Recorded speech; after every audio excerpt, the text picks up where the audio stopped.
Aibo, hallelujah. Aibo, hallelujah.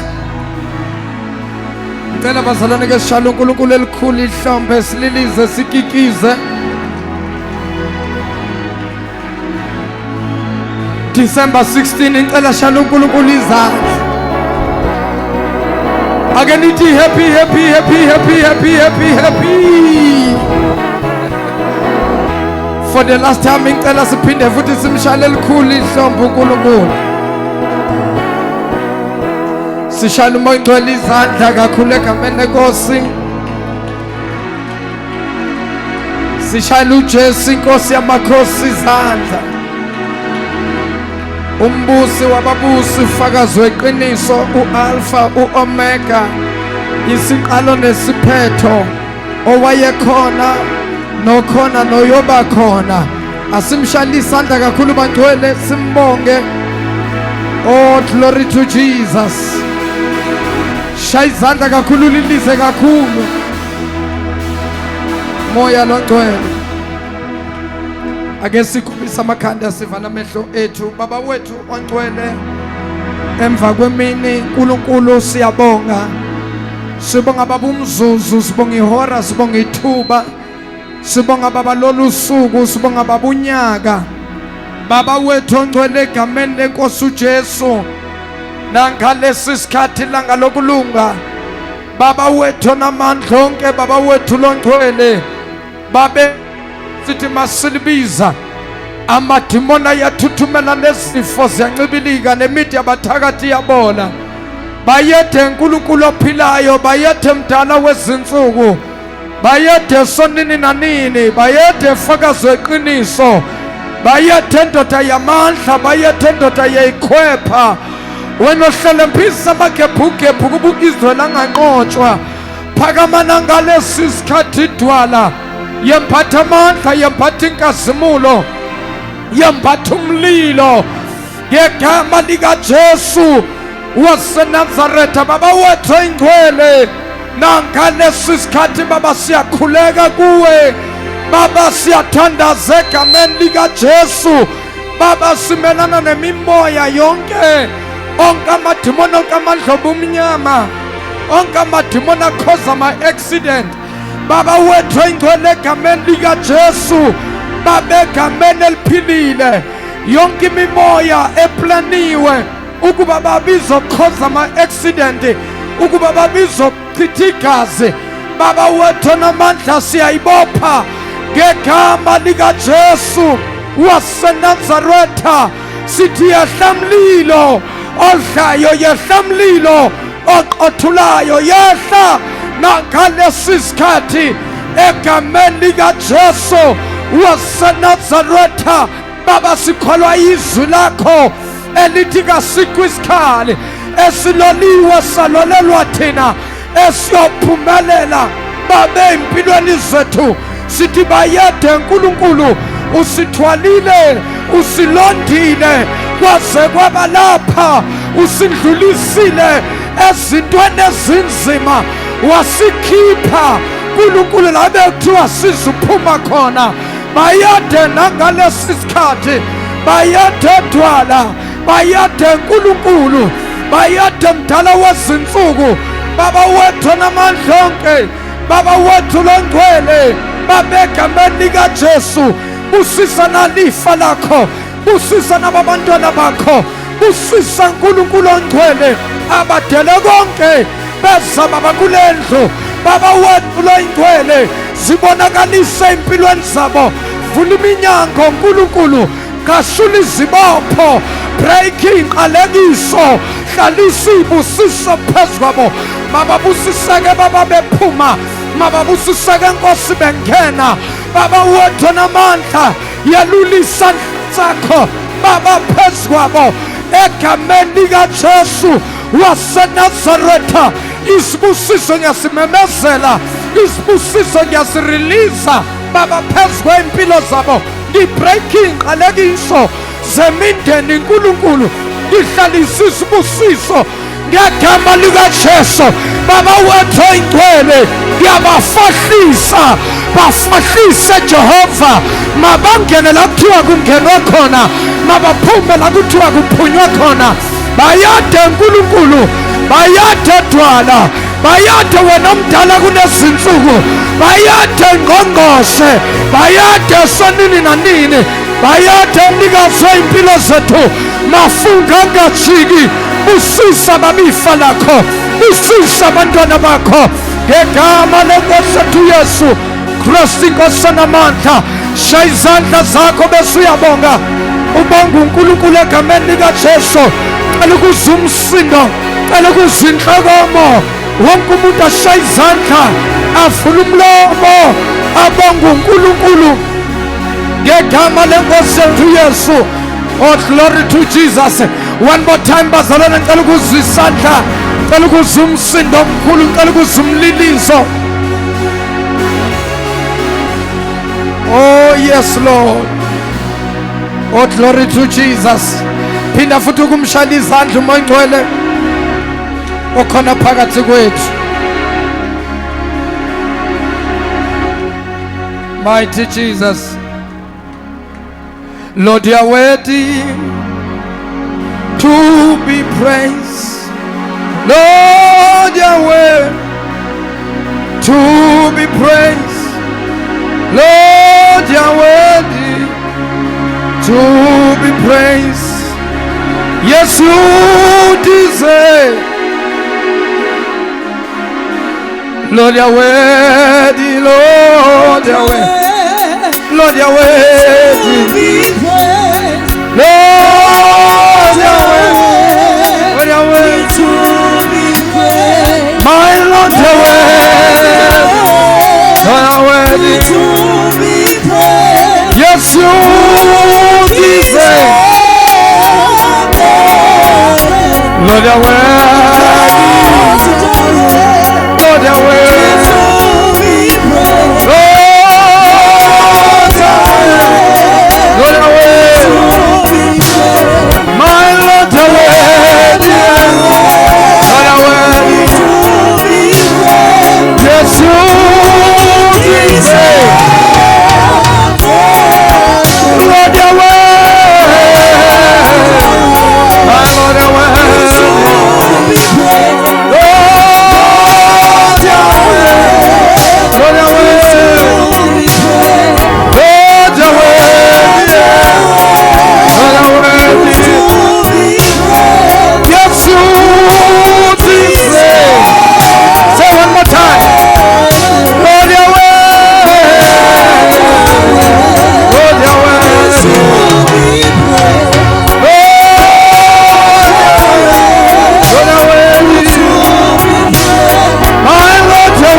Ake simshayile izandla simbonge emva kwemini.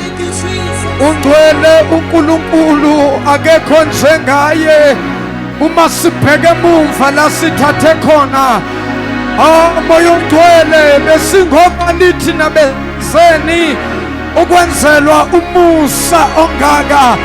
Ake nimshayile izandla bangcwele, ake nimshayile izandla. Hallelujah. Siyabonga kakhulu bangcwele egameni lenkosi. Ngicela uthatha leli thuba sisemekeze inyawo zethu. Ngibingelele bonke obaba abakhona endlini lenkosi, ngibingelele bonke omama, ngibingelele bonke obhuti osisi abantu abasha egameni lenkosi uJesu. Siyabingelela ipraise team yethu, okhibone bethu sandijene bethu egameni lenkosi, abe media team yethu phutho khona ama ushers wethu. Sanibonane Wynberg, ayibo sanibonane Goli, ayibo sanibone Gauteng, sanibonane Jozi, sanibonane ma Wynberg amahle, sanibona nikhona kodwa ma Wynberg amahle no. Ake nishayile uNkulunkulu izandla ku December 16, 2025. Oh, glory to Jesus. Ngicela ubingelela abantu ababili abathathu abane abahlanu uthi sabona makhelwane. Hey, hayi ngiyakuvuma bengihleze nguvuma kodwa ngathi nguvuma kakhulu mawukhonzana ngo December 16. Glory to Jesus.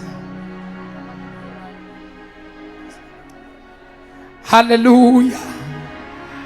Onke ngibanje kancane nakho ke. Ya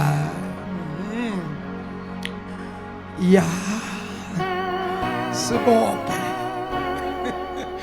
Ake simshayile itandla kakhulu uNkulunkulu. Ayibo bazalwane ngicela ke nishayile uNkulunkulu izandla. Hayi ngeke ma Eagles hayi ngiyanivuma shem, ngiyanivuma. Ngicela nina leli hlombe elenu, ngicela nina nonke nikhona namhlanje nizishayele ihlombe nililize nikike eleni ihlombe, elenu leli hlombe. Praise the Lord. Akothinta umakhelwane njengesandla umbuzo nje ukuthi makhe ulindeleni kuNkulunkulu namhlanje. Ake siphakamene ngeenyawo, siphakamene ngeenyawo, siphakamene ngezinyawo. Badutse ngifasi areme ngamautu ayime ngamilenge, umruti wabulabula ayime ngemilenge areme ngamautu. Badutse ngifasi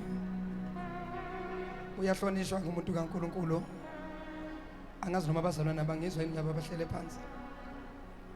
Ngithi mina ngicela bonke abahlezi phansi beme ngezinyawo. Tshela nto yasisi ngosami ngimazi noma akezwa yini endlebeni. Siphakameni sonke ngenyawo. Ngilinde wena ohlezi phansi ukuthi ume. Wethu ndilinde wena ohlezi phansi ukuba ume ngezinyawo. Shayelana uNkulunkulu izandla kakhulu.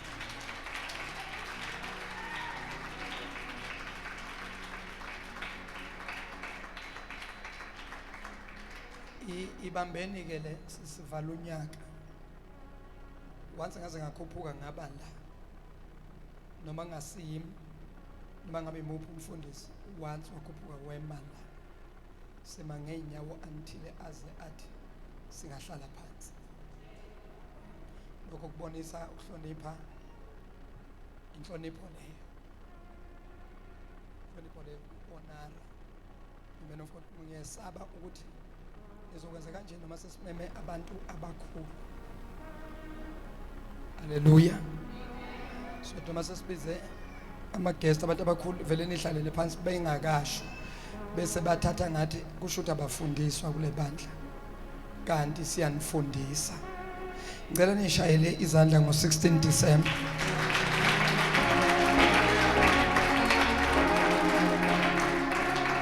Lastly ngicela ubambe isandla samakhelwane bese umbuza i-simple question uthi makhe, ingabe ikhona yini into oyikholelwa uNkulunkulu kule mizuzu yokugcina na? Usenalo ithemba? Uthini umakhelwane, usenalo ithemba? Mangabe umakhelwane usenalo ithemba ngicela ke umshayile isandla uthi uNkulunkulu uzokwenza njengokwethemba kwakho. Special greetings kubo bonke abantu abasemakhaya abasibukele egameni lenkosi ethu Jesu. Sesingahlala ke phansi bangcwele, angizukuthatha ixesha elide egameni lenkosi. Bonke abasibukele emakhaya siyanibingelela bazalwane kukhisimusi. Kukhathalekile bantwana basekhaya, nami ngiya understanda sikhathele sonke. Makuthiwa khona umuntu okhathele kakhulu phakathi kwethu la, ngicabanga ukuthi imina okhathele. As much as when bovuka uyemsebenzini wenzeni, kodwa angicabanga ukuthi lo msebenzi wena obuwenza ubufana nalo wami. Lo wami uyatexa physically, spiritually, emotionally, njenga ngayonke indlela ongayicabanga. Amen. Kulo nyaka ngisebenzile kakhulu. I've overworked myself. Ingxaki yami ukuthi ngumuntu othi nakenza into ngifuna ukuthi iphumelele, ngisho sekuthiwa kulandwe abokugcina abathakathi, ngiyalwa ngime ngithi izokwenzeka. So uma qala unyaka sithi cross over to 2025, uthi uNkulunkulu kimi ke hamba umemezela utshela abantu bami ukuthi 2025 unyaka ka take over, unyaka wokuthatha konke. Ngibona ukuthi abantu abaningi bayizwela kude lento ngishumayele ngayo uJanuary waphela, ngayibamba na kuFebruary, ngayibamba na kwezinye inyanga, ngilokhu ngikhuluma nje into yaka take over. 2025 the year of taking over. Namhlanje kahle kahle bokufanele sibanike abazalwane ithuba umzuzu noma umzuzu bembili ungandluli 2 minutes, abantu bebonga uNkulunkulu kwizinto abathe take over, ngoba baningi ke la abanye mina ngiyabazi abakaze bafakazi kodwa bake bafona bathi hey baba nangu uNkulunkulu senze imangaliso. Wawuthe uNkulunkulu mina sengenzela u1 wangenzela ukuthi kunabantu abangakemi la, abanye ufakazi babo buyethusa. Haleluya, buyathusa ngendlela emangalisayo. Masithi take over ngizobala izinto ke ezinkulu la uNkulunkulu khona siyibandla le Eagle Mountain asibonisile ukuthi ngempela unyaka ka take over. Lapha eWynberg besikhonzela ngapha eAlexandra, uNkulunkulu masingena ku 2025 what is the year of taking over, nangempela sathi take over iWynberg. iWynberg manje kuyaziwa ukuthi kukhona ibandla kuthiwa Eagle Mountain Prophetic Ministries. Bengithi mina ngizoyishaya kakhulu izandla, utake over njalo loyo, utake over njalo loyo, utake over njalo loyo. Kunendawo eziningi esifike khona sathi take over egameni lenkosi naseThekwini, njengoba sivala unyaka angumemezele futhi ngikusho lokho i-crossover yethu izoba number 17 Miller Street South Beach lasikhonzela khona. Immediately masiqeda nje ukuthi cross over to 2026 we are moving to a new building, a new property eThekwini. Usese uye take over njalo lo. The building esimuvela kuyo ithi ayifane neWynberg. Angithi iWynberg nayibona sila, nayi taxi rank, nayi imarket lapha, naseThekwini ke kunjalo. Mawulapha nje emarket khona wonke ama taxi ongawa aqhamuka kuzo zonke indawo zase KZN, kuwo wonke amalokishi naya imarket. Mawuthi nje ngenhla naya ibuilding ye Eagle Mountain Prophetic Ministries, njokusho ukuthi i-transport igalo. As I'm talking nani bazalwane, already we have signed a lease agreement. Bafuna imali upfront ya 2 months. Ngayicela kubazalwane nalapha sibe nayo uEbenezer banikela abazalwane, ngakwazi ukuthi ngikwazi ukugcwalisa, ngayigcwalisa imali bayisha abazalwane baseThekwini ngo 2 days, Saturday weEbenezer neSunday yakhona yahlangana imali. Ngikhuluma nje sikhokhile siqedile, sesilinde nje ukuthatha okungokwethu simuvele to the new place. Ngicela ibandla lonke ke lo honor uNkulunkulu mogcwele ngokuthi sime ngezinyawo sililize senze umsindo sibonga uNkulunkulu sishaye izandla sililise kakhulu. Windberg, can I hear you? Akalilise kakhulu uthi yebo yebo yebo yebo yebo yebo yebo yebo yebo yebo yebo yebo. Moyo ngcwele. Hallelujah. Siyabonga kakhulu ke bazalwane, angazi 2026 ukuthi uNkulunkulu uzothini egameni lenkosi uJesu. Sibe nenkonzo ke eMthatha Ebenezer Revival. Ayibe kona ke leMthatha wi into beseMthatha ngayibamba mina ngibamba 2 days. Emva kwalokho ngase ngithi andidedele umuntu kaThixo uTata Zangwa. Hayi hey into enziwe nguTata Zangwa pha.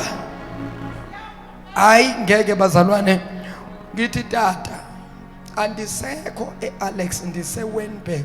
Uthi hayi Mchenko, uthi yu, uthi kufanele ndifikile apho, kufanele ndifikile apho eWynberg. So uyeza ke, hey babusisekile abantu baseMthatha abawuvali umlomo into indlela uNkulunkulu amsebenzise ngakhona. Abuye bathande nama jokes ehlekisa kuTata Zangwa. Iservice yakho uzayi-enjoya egameni lenkosi. Sengisho ukuthi ke bazalwane sibeke nezinkonzo ezinhle ezinkulu sekuvalwa unyaka. Nami lapha eWynberg angikwazanga ukuthi ngibe khona last Sunday ngesizathu sokuthi kufanele ngibambe itheku ngibuye futhi ngiyobamba umhlathuze. Ngase ngiyacela kubafundisi, ngacela nakubazalwane emoyeni abasilandelayo kakhulu on Facebook. Siyabonga kakhulu. Ngisacela ukuze makhelwane unawo uFacebook make. Nawo Facebook. Uthini makhelwane unawo Facebook? Akanawo. Mani make ngiyakwazi ukuthi awunandaba nalezi zinto zakubo Facebook, kodwa nje ngiyacela nje ukuthi ube nawo just for iEagle Mountain. uFacebook wakho nje ube nento ze-Eagle nje kuphela, ngoba ngiyazi ukuthi awuyithandi lezi zinto zakho, kodwa nje ngicela ukuthi ube nawo, ngoba it's a easy way to communicate nabantu, especially during the week. Mhlawumbe sihlukene la on Sunday kungananto, but mase ngabe kuba khona something evelayo siyakwazi ukuthi sicommunicate nabantu sindlulise. So ngiyacela ukuthi ube nayo for that reason yokuthi nje ngizodownload uFacebook just for Eagle Mountain. Mina lezi zinto zo Facebook anginandaba nazo, kodwa nje ngicela ukuthi wenzele iEagle Mountain ukuze ngikwazi ukucommunicate nawe. Ngicela nishale izandla ke bazalwane baseWynberg. Hallelujah. So ngiyabonga bazalwane kungihlonipha nje uzokhonza ku December. Futhi normally 16 December abanye abantu basuke basemaphakini manje, abanye basuke basendleleni, kodwa nje ukuthi bazalwane ne sacrifice nemise izinto zenu. Ngiyambonga uNkulunkulu ngani anguthathi futhi kancane, nami bese ngibuka ukuthi uma ngahlangananga nani ngalesi sikhathi mhlambe ngenzeka size sohlangana ngo-2026. So ngiyabonga kakhulu ukuthi nje ningihloniphe. Abanye ke sebahambile bafonile, abanye bathi tata sesimkile sesigodukile, kodwa umuntu kaThixo into zakho sizifakile. Utata ngabe ubonile nani? Ithandibonanga kwanto, andibonanga kwanto, but hayi bo tata ikhona imali edepositwe ngoilanga liwukuthi ixesha bekungubani. Ngithi zininzi izimali ezidepositwa apha, kuthiwa yo tata hayi ngamane senza ama-screenshot, sibo bashutha ke ama-screenshot ngabona ukuthi nakho ngoba ngizawuvuma kanti akayifakanga umuntu. Ndithetha insikelelo ngithi baba mbusise kanti uyasintshontsha isibusiso umzalwane akakayifaki. Kodwa sisho ukuthi ke bazalwane siyabonga kakhulu egameni lenkosi ukuthi nibe khona. Abanye ngiyazi abahambi, abanye ngiyazi bazogoduka, abanye bagoduka Friday, abanye bagoduka ngomso, abanye already sebase makhaya njengoba sikhuluma. Kodwa sibonga uNkulunkulu osithwalile ku-2025 zibe khona ke izinto, nawe kunezinto ondlule kuzona, kodwa ngithanda amazwi athi what doesn't kill you it makes you strong. Whatever challenge ondlule kuyo ku-2025, whatever things ezenzakele empilweni yakho la khona uSathane bekathi uyaqeda ngawe, akukubulalanga namanje usekhona. So whatever that you went through kulonyaka ka 2025. Abanye bethu uNkulunkulu besipreparela u2026. Akulona iphutha ukuthi undlule kulokhu ondlule kukona. Yingoba kunento uNkulunkulu ayakha. Bazalwane lento angazi singayifaka kanjani singabefundisi kubazalwane uku-understanda ingqondo nenhliziyo kaNkulunkulu. Because evangeli is all about the mind and the heart of God. Umuntu kaNkulunkulu kahle kahle ukuze eme phambi kwethu into ayimelayo ukuletha ingqondo kaNkulunkulu kubantu, ukuletha inhliziyo kaNkulunkulu kubantu. Ingqondo kanjani? Ingqondo ngokuthi ukucabanga kwethu akufani nokucabanga kaNkulunkulu. That is why lithi ke iBhayibheli Isaiah chapter 55 uthi uNkulunkulu, my thoughts are not your thoughts. Angithi uyabona lento uthi uNkulunkulu imicabango yami akuyona imicabango yakho. Wena ungacabanga ukuthi ayivele kuphelile ngami. Wena nje kumanje ingqondo yakho ikutshela ukuthi akunamhlolo akunasimangaliso esingenzeka la. Wena accepta nje 2025 uphelile usuzozama wena kahle kahle ngo 2026. It's your mind that tells you that. uNkulunkulu akasho njalo. Uthi uNkulunkulu, I can do anything, anytime, anywhere. So uNkulunkulu is not limited by space, by time, by anything. God ayikho into engakwazi ukucontainer uNkulunkulu. Kwalona izulu alikwazi ukumcontain. Ngoba ukuba izulu belikwazi ukucontain uNkulunkulu bengeke lithi iBhayibheli isihlalo sakhe siphakeme. Izinyawo uthi izulu ulenzela aba indawo yakhe yokuhlala. Umhlaba lithi iBhayibheli uwenze kwaba yisenabelo sezinyawo zakhe. Uma ngabe lithi iBhayibheli uNkulunkulu umhlaba uyisanabelo sezinyawo zakhe. Ngiyazi ukuthi abanye isizulu abasi-understandi kahle. Uma kukhulunywa ngesenabelo, uma ngabe ngihlezi isihlalo lesi, lo floor le inyawo zami ezihlezi kuyo, le floor iyisenabelo sezinyawo zami. Kusho ukuthi kula izinyawo zami zinabele khona. Now watch this. Lento isho ukuthi kanti mkhulu kangakanani uma ngabe izulu likude liphezulu, then izinyawo zikaNkulunkulu umhlaba ube yisenabelo sezinyawo zikaNkulunkulu. Now umbuzo wami uthi kanti ungakanani yena lo nkulunkulu umhlaba uyisenabelo sezinyawo zakhe?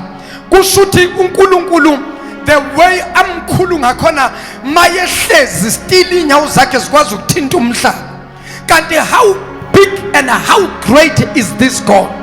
Mangabe uNkulunkulu lithi iBhayibheli unamandla okumisa ulwandle, ulwandle oluthwala imikhumbi emikhulu, ithwale ikephe, kunezimoto, kunezinto zihamba phakathi zibanjwe ngamanzi. Kodwa uNkulunkulu uyakwazi ukulumisa ulwandle, alithulise, lwathula ulwandle. uIsrayeli ngokumisa nje kwenduku kaMose ulwandle lastopha, ulwandle lavuleka indlela phaka, bawela abantwana baka-Israyeli. Kanti bazalwane, how powerful, how big is this God?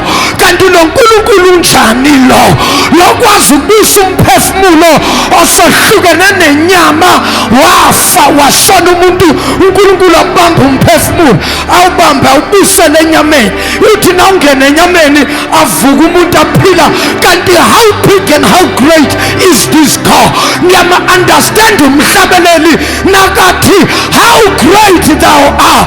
Oh, my soul is longing for you.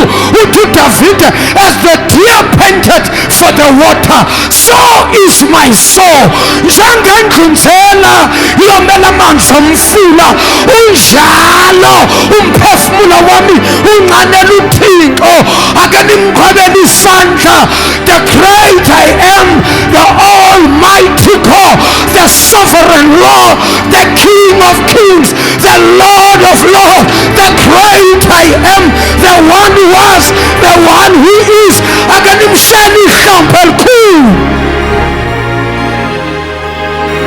mshayeleni izandla. Mkhulu lo nkulunkulu, uyasikhumbula izinto ondlule kuzo? Uyakhumbula ukugula bekukubambile wena bekufanele ngabe eminyakeni eyendlula washona? akwagulela ukufa wena, but uNkulunkulu wobamba umphefumulo. Abathakathi sebanikezwe iassurance kuthiwa hayi ngeke uphele lo nyaka siyamsusa wena lethi imali yethu. Waba abathakathi babanikezwa imali, bawusebenza bawukhanda umuthi bakuphonsa. Hayi ukuthi mawukholwa awuhlaseleki, awushayeki, uyahlaseleka. Kodwa nje into yethu kwala noma sihlaselekile, uyala lo Thixo, uyala lo Thixo sezifikile izinto zasibetha, uyala lo Thixo, uyema nathi, uyema lo Thixo nathi. Hey, khona umunye bekangifonela athi tata ndifumene umsebenzi. Ngithi ngeli ixesha, uthi yes baba ngithola umsebenzi. Uthi hayi baba kodwa babushabala sometimes unokhuluma izinto ngathi uyadlala ubaba ngithola umsebenzi. Ngithi mina ngalesikhathi, uthi yebo.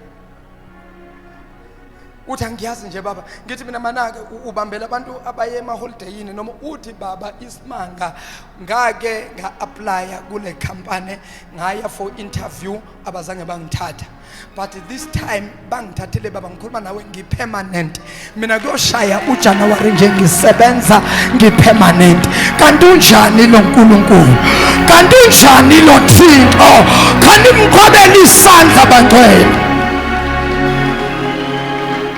Yenza njalo yinkosi ukususa ihlazo lami. 26 unyaka wokususa ihlazo.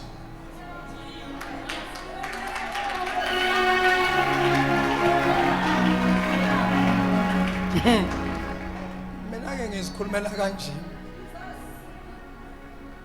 kodwa uzoyibona lento engikhuluma ngayo. uNkulunkulu ukhona ntombi, ukhona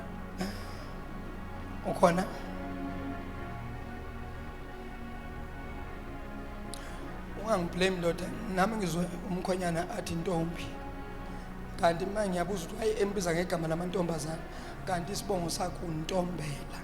Manje usekhatha uNtombela usethi ntombi, kodwa ke angisho ukuthi nimbize ntombi ke, ubizwa yimi.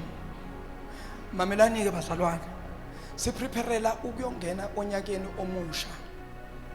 Ukubeni bekuthiwa kuya ngami yonke igili bengizoyithatha ngivalele eSouth Beach, la siyohlukanisa khona unyaka, la engizobe ngikhuluma ngideclare phezulu kwempilo zabantwana bakaNkulunkulu. Kodwa noma kunjalo akusanandaba, kodwa bekuyisifiso sami ukuthi ezunyaka uqala singena onyakeni omusha, bengathi nje singaba in one place, ngikhulume manqeda ngibeke isandla, ngideclare izinto ezinkulu nezinhle ku-2026. Kunabazalwane abandlule ezintweni ezibuhlungu la, kube nestruggle kwabanye la, but I want to rest assure you, abanye kube nemithwalo eniyithwele uNkulunkulu ngo-2026 uzonethula imithwalo, uzonihlekisa uNkulunkulu.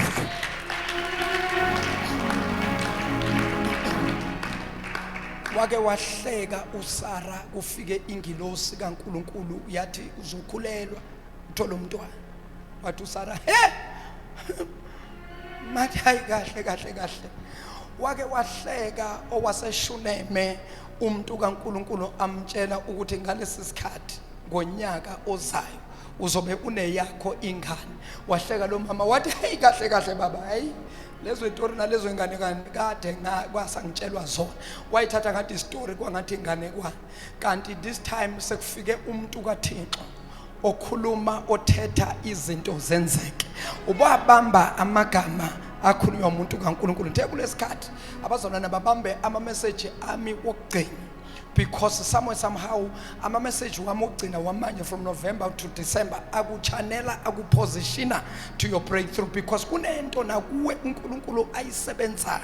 Abanye uNkulunkulu uyisebenzile into u2026 iminyango iyavuleka.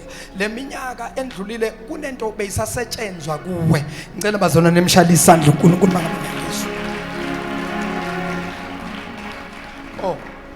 asingeneni ezweni lenkosi bese ngiyanikhulula bazalwane.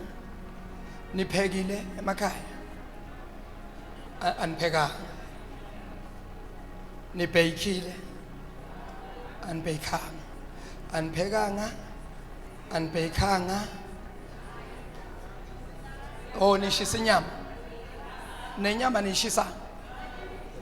Akho lutho nje. Anenzanga lutho. Namakhekhe awekho. Kwaze kwanzima Nkosi. Namakhekhe nje awekho. Bengizothi umuntu ophekile namhlanje ngiyongena kwakhe ngiyodla kwakhe. Nobhekile ngiyodla amakhekhe kwa. So senishilo ke angikwamuntu. Ngizovela ngibamba indlela nami ngisuka la ngibamba indlela ngiyagoduka. Eka siyabuya Sunday. Siyabuya on Sunday. Sunday ngizobe ngishwele message yami yokugcina la egameni lenkosi uYesu Kristu inkosi yethu ephilayo. Bangizamile ke abazalwane baseThekwini, bangizama abazalwane baseMhlathuze. Mawenberg it's your turn. Ngizameni bantwana benkosi nje ningizwele ngikhala ngomkhathala nami ngisafuna ukuyophumula kancane egameni lenkosi uJesu. Noma ngabe iviki libe linye noma ngabe nje u7 days kodwa ukuphumula kwami angikophumula ekukhulekeni. Ngizobe ngisemkhulekweni ngicela ibandla lingithwale egameni lenkosi uYesu. Ngizoninikeza idate engiyoqala umkhuleko ngayo kodwa ngiyayicela kakhulu imikhuleko yenu bazalwane. Ngiyamethemba futhi uNkulunkulu kakhulu ngani egameni lenkosi. Ngicela nimshayile isandla uThixo ukhona phakathi kwethu. Ngicela sithole izwi. Bakhona abaqala ukufika phakathi kwethu sibamukele bese singena ezweni lenkosi. Mangabe khona la uyaqala ukufika usivakashele, cela uphamise isandla sakho la ukhona. Sifuna ukukuwelcome, sikunikeza uthando egameni lenkosi. Angibona isandla kusho vele abazalwane bethu esijwayele ukukhonza nabo kulungile zishaleni isandla egameni lenkosi. Oza ngicela ungisiza mfundisi wami bese ngithi uBen akeze. Ngicela osifundelayo a short message ekupreparela for 2026. 1 Samuel chapter number 16. Siqala ukufunda from verse number 1 to verse number 13. 1 Samuel chapter 16 verse 1 to verse number 13. Thank you, sir.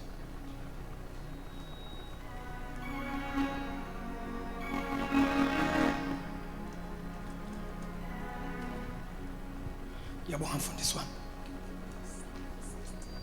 We are batwala bakhe yenu yabahola endleleni.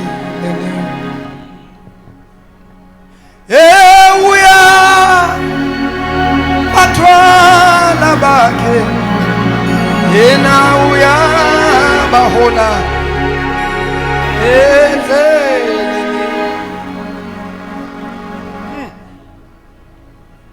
Ngiyayifila abazalwane ianointing ka2026 kwamina ingishayisa uvalo ukuthi yini kahle kahle le uNkulunkulu afuna ukuyenza.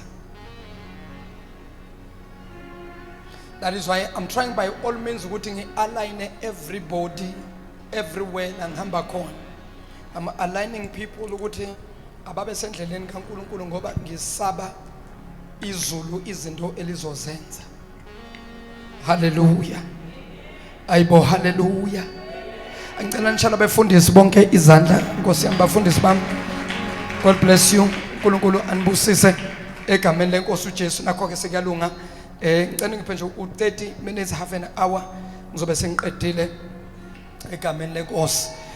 Ngipha sisangazi ngisisholana isikhathi ngoba manje ngakhuluma ngisuke ngabe ngisaqeda. Ufuna ngathi ngibabothula nje. Funda sisi ngicela bazolana ngiphi indlebe egameni lenkosi ethu uJesu. 1 Samuel chapter number 16 ufunde uverse 1 ukuya ku verse number 13:1-3. 13:1-3. Isihloko sendaba ukugcotshwa kukaDavide abe inkosi. Ukugcotshwa kukaDavide abe inkosi. uJehova wathi kuSamuel, lalela ke ngiyawathanda ama conversation. Ngicela ningiphe indlebe bazali. Ngiyakuthanda kunezinto kunento esiyibiza ukuthi i-conversation, kusho ukuthi ingxoxo phakathi kwabantu ababili noma phakathi kwabantu abathathu. And most time, in most cases when we read iBhayibheli siyayijumpa lento asiyibambi. And only to find ukuthi i-message ilele kule conversation. Ngoba kubalekile ukuzwa ukuthi utheni uNkulunkulu noma uthini uNkulunkulu bese sizwa irespond yalo okukhulunywa naye uNkulunkulu akhuluma naye. Then bese sibuka ukuqala kwezinto, bese sibuka maphakathi nezinto, bese sibuka ekugcineni la uNkulunkulu lokho akusho ekuqaleni eqala ukukhuluma ukuthi lapha ekugcineni uyakwenza yini uNkulunkulu. Now ngicela ukuthi ningipheke indlebe. The two conversation la is God and his prophet. Now uNkulunkulu is talking to the prophet. uNkulunkulu is talking to, or he's sending the prophet, the messenger, to someone uNkulunkulu afuna ukumprepare for a season that is coming. Nibokubamba ukusebenza kaNkulunkulu. uNkulunkulu akasuke enze into zisuka, but uNkulunkulu yonke into yakhe makazoyenza uNkulunkulu uqale umuntu amprepare for isizini yakhe. uNkulunkulu uqale align umuntu. To align ukwenza ukuthi umuntu ahambe ngendlela okuyiyona. To align yilento esiyenza emotweni. Uma ngabe imoto yakho ingadlulanga ku alignment, iyahamba ukuhamba, iyaduma ukuduma, kodwa kwesinye isikhathi uyithola ithi iqondele e16 kodwa uyibona ibheke e17. Iyaya yona kodwa ukuya kwayo iya ngathi ayiyi. So now lokho bese kudala ukuthi amathaya adleke ngendlela nomphele ngendlela engekho right.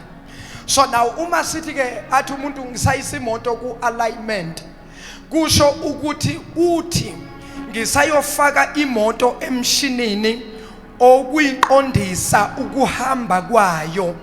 Kusho ukuthi uma ngabe ihamba kungabikho isondo elidonsela ngapha elinye liyele, kusho ukuthi mayiyale ububona bayo imoto yonke ihambe iqonde. So now lokho kuyisa ku alignment, kuyipreparela for ijourney ezoyithatha. Njengoba izohamba, abanye bazohamba njengoba nizohamba nje nibamba ama-taxi nibamba amabhasi, andlulile ku alignment, andlulile lapha ku alignment. Noma ke abantu bangakufaki, kodwa ke umuntu bakazi ukuthi uzothatha uhambo olude uyayilungiselela imoto ayiprepare. Why ayiprepare? Umuntu uyipreparela isiqalo sayo from kuyijeni ezoyithatha ukuthi ifike kahle la yakhona futhi isafe. So now indlela ke uNkulunkulu asebenza ngayo. Uma ngabe uNkulunkulu ezokwenza into kumuntu, uNkulunkulu kamzumi akamjumi umuntu, kepha uNkulunkulu uyamprepare umuntu, because kunesikhathi engeke size sihlehle umuntu abekelwe sona. Noma ngabe kuthiwa isimo sempilo sibheda kangakanani, noma ngabe kuthiwa lo muntu uzalelwe emndenini weinqalekiso, kunesikhathi engeke size sihlehle. Isiphi isikhathi esingeke sihlehle? Isikhathi esithi is God appointed time. Isikhathi esithi it's a chronos, it's God's time. God's time. A God's time. Nobody bazalwane, nobody, akuna ngilosi, akuna mthakathi, akuna sathane, akuna mloyi ongamisa God's appointed time.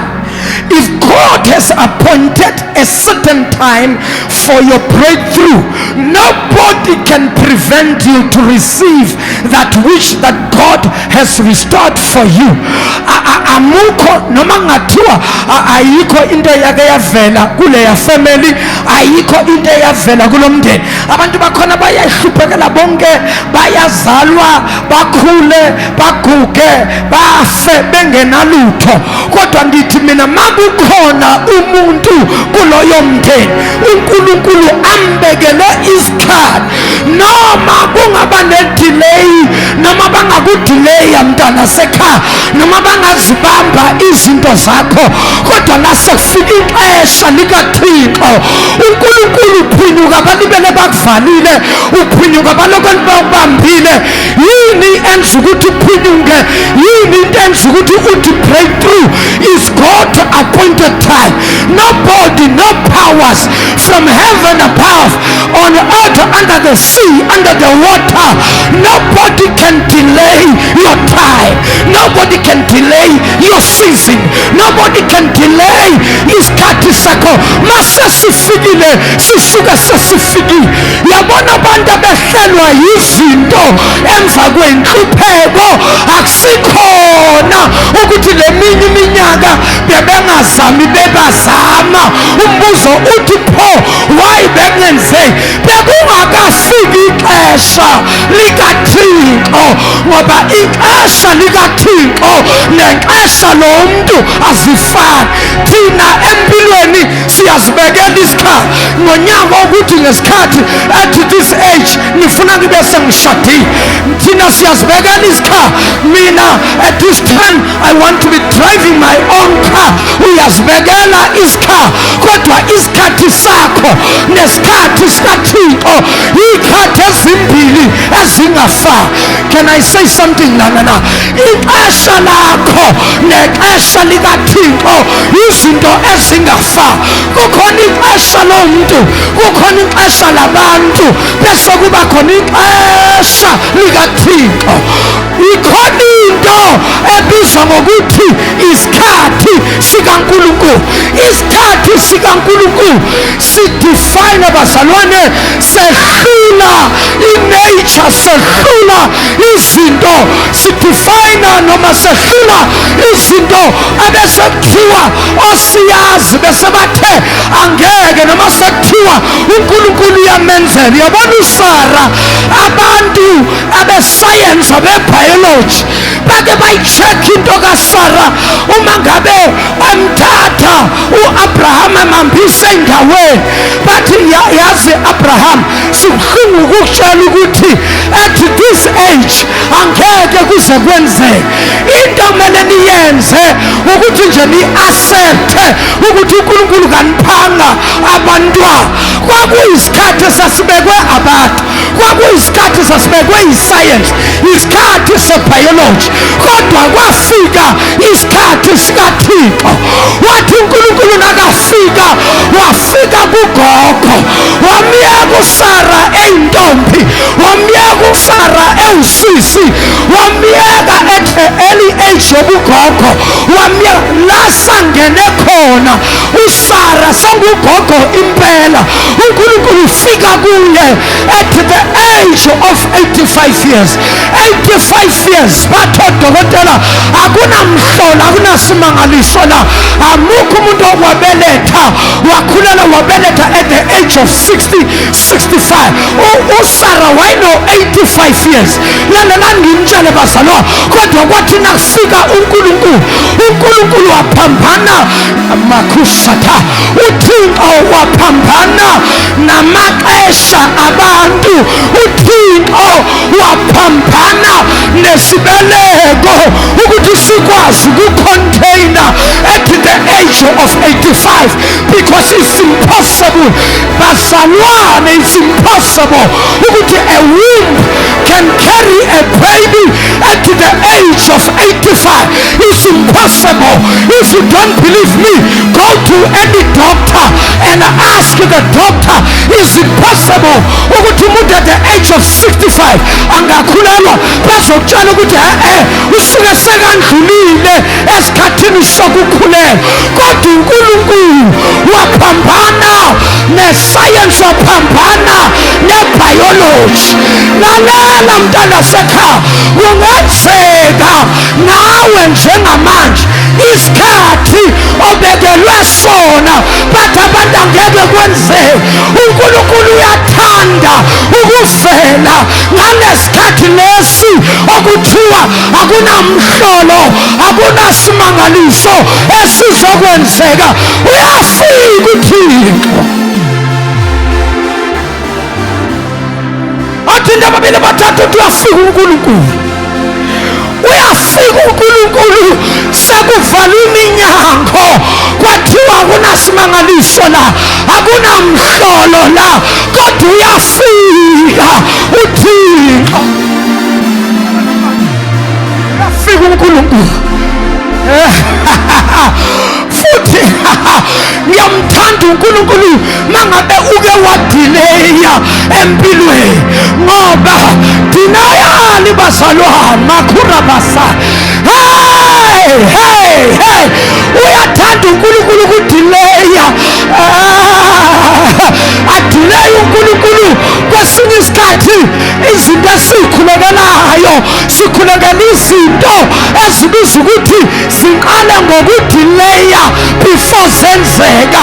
Izinto esikhulekelayo sivusa nabantu bebathulile, benganakanga muntu, bemanda amabhizinisi abo, kodwa ngenxa yedelay yami bese bayaqala abantu bavula amehlo, bese baqala bavula imilomo, bese bayaqala bayakhuluma. Sometimes what you are praying for, it will cause people to talk even though they were silent, but because of your delay they will begin to talk. I am here to tell you, you have delayed, but the delay is not a denial. When God delays your miracle, your breakthrough, God doesn't deny you your breakthrough. I'm here to tell you, delay is not a denial. Oh yes, Jesus. Oh hallelujah. Indaba ababili bathathu uthi yazi kwesinye isikhathi ngiye ngiyibuze ukuthi kodwa vele uNkulunkulu yokayiphendule yini eyami imikhuleko. Impendulo ithi yebo, ayikho into eyendlula amandla ezulu, ayikho into engenzeki kuNkulunkulu. Lithi iBhayibheli okungenzeki kubantu kuThixo kuyenzeka.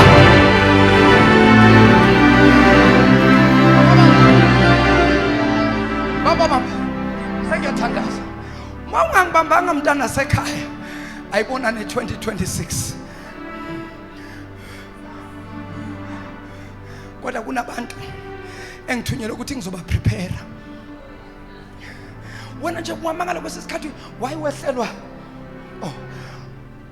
Wayewehlelwa yizinto ezisabisayo, ezithusayo. Why mina sekuthiwa uThixo uyandilinga? Why uThixo andilinga ngezinto ezithusa kanje?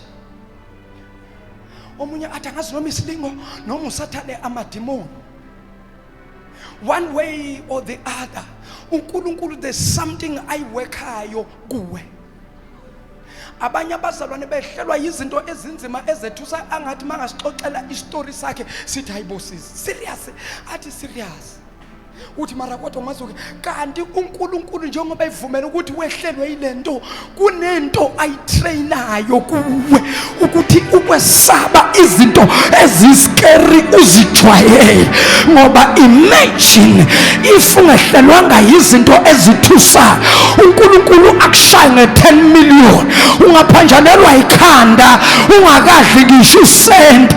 Izinto ezithusayo kumele uzijwayele, so that uNkulunkulu nakenza into ezokushaya udide, iblow your mind, bese uthi kodwa ngake ngandlula entweni enje nale.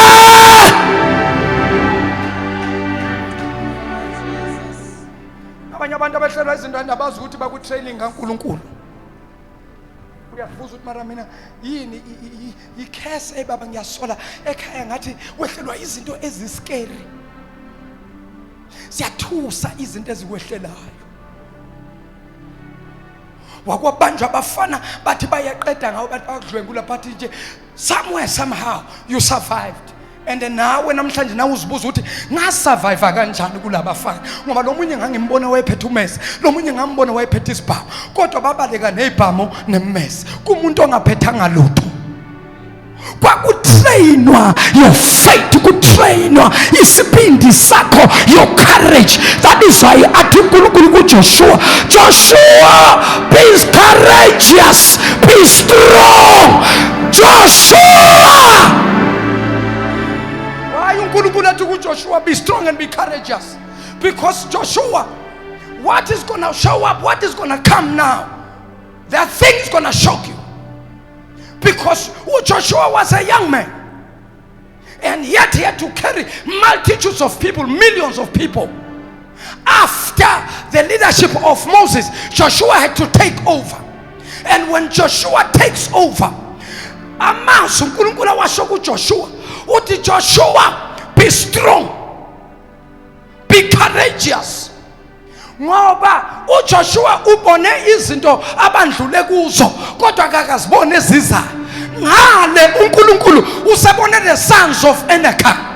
The sons of Anak, little Bible, they were giants, they were mighty people, they were strong. So now when God says to Joshua, be strong and be courageous, he was saying the giant nation is coming. So now we had to be strong and face the giants. Akahamba uNkulunkulu nomuntu ungakalahla ama-giants phansi, usuke ungakakholwa, sungakahambi noNkulunkulu nawungakalahli oGoliathi pha, kumele ulahle oGoliathi phansi. Yesu. Ngicabanga ukuthi why uDavid, a young boy, 17 years old, ngicabanga ukuthi why lo mfana abe strong kunabobhuti abadala, kunamadoda ane-experience yokulwa impi. Ngicabanga ukuthi why lo mfana benesibindi nje sokuthi hawu nisaba lo muntu lo wathi mletheni kimi mina ngizomlahla phansi. Why uDavid was so brave? Why David wanted to kill Goliath? Because David kuyijeni yakhe yokuhamba noNkulunkulu wabuka uGoliath, kwabuya engqondweni, kwabuya the bear alwa nayo, kwabuya the lion ayibamba ngezandla, wayidwengula wayidabula. So now David, when he thinks of the bear that he killed with bare hands, when David thinks of a lion that he killed with bare hands, he said, what is this man? He's nothing compared to the lion I fought. He's nothing compared to the bear I fought. Who is this uncircumcised? Who is this uncircumcised? Who is this man? Bring this man here. Baba bathe, hey mfana musukanga la. Le ndoda number one in experience. Kudala ilwa izimpi. Wathi uDavid, I don't care experience yakhe. I've got my own experience. But mfana njengoba umncane kangaka, i-experience uyithatha. Wathi lethani lo muntu lana ngimushaye. Kanye uDavid wayesendlulile entweni yokuthi balethe umuntu. uDavid yena already ubesempini, and empini ubesendlulile, ubesenqobile, because uthi uDavid angakani, uthi uDavid ikhanda lalo lizodliwa zinyoni zezulu. David usho kanjani ungakakrosi uyolwa noGoliath? Already uDavid, you saw that noma ngathiwa ngiyehluleka angeke ngehlulwe yilo mfokazana ongacircumcise. Wathi lona ngiyomlahla phansi lo. Wathi indaba ye-circumcision iyakhawunta kulempi, iyakhawunta i-circumcision kulempi esiyilwayo. Ubani lo mfokazi lo ongasokile?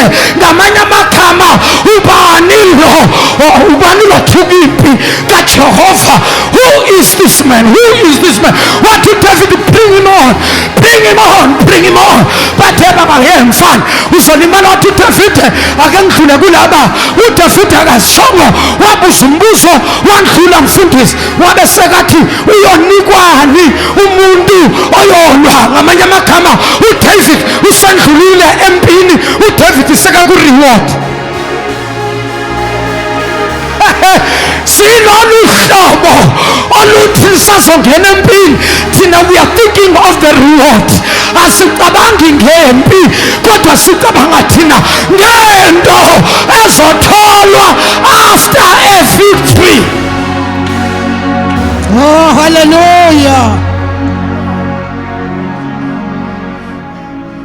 David, ha, number 1 makafika uthola amadoda amile libele thi uba nozowe uDavid athi uDavid uGoliath la izofunani la maIsrael wathuka inhlamba. uDavid wakhohlwa nokuthi uphethe ikhaftini, uphethe izinkwa, hambisela abafowabo. uDavid nakeza uGoliath ngevoice enkulu, nizokwenzani la maIsrael? Kanti anizile yini ukuzolwa? Khiphani indoda ezolwa nami. uDavid wathi what uDavid this man no. What did David say? I didn't hear. What did he say? But here was when what was it uGoliath imuphi lo nkulunkulu enihamba naye ongakwazi ukunilwela? nayi into eyatriggerisha izinto kuDavid. Wathi uDavid angabuza ngoNkulunkulu, akambuze kimi. Makhona umuntu ofuna ukubuza ngoNkulunkulu akabuze kimi. Mina uNkulunkulu ngimbone ngihlangene nebhubesi, ngabamba ibhubesi ngalwa nalo, ngalibamba ngalidabula ngalilahla phansi. Umuntu ofuna ukwazi ngoNkulunkulu akabuze kimi. Ndiyamazi lo Thixo, akabuza apha kumndini ngixelele uba ngubani lo Thixo. Wathi hayi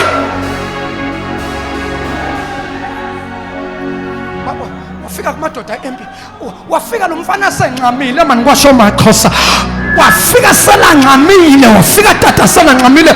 Wathi khawutsho tatam, khawutsho uzawufumana ntoni umuntu ozawubetha la mfokaza? Kodwa ufuna ntoni apha?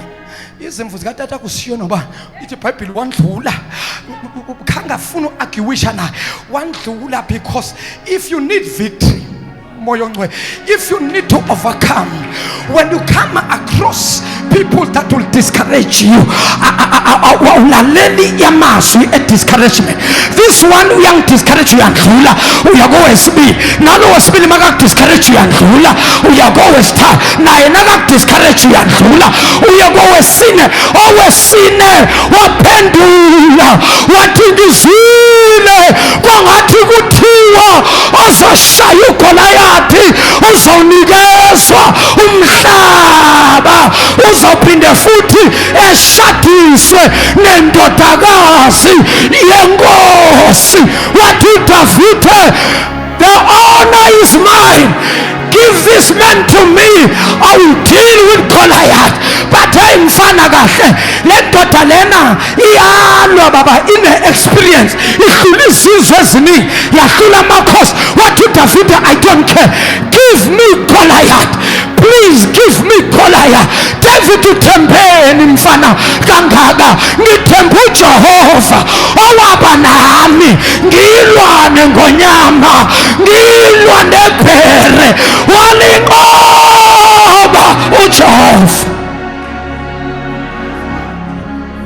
Mighty Jesus. Uyabathwala bakhe yena uyabaho. Yebo ukhona tshela umakhelwane mntase, kukho apha siyakhona ngo-2026 bengeke sehlelwe zizinto ezinje, kanti uThixo akazukwenza into. Bengeke uThixo asigcine ko-HIV AIDS, bengeke uThixo asigcine ko-COVID-19, kanti ayikho into asigcinelayo. Njengoba uThixo asigcinile, usigcina ngoba sisengqondweni yakhe, sisemicabangweni yakhe. Ikhona into uThixo into azoyenza.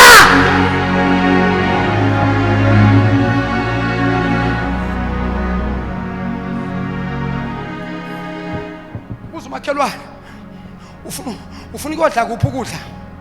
Ufuna ukudla lokhu noma ufuna lokhu kwasekhaya? Ngisheshe ngikukhulule. Mawufuna ukudla kwasekhaya.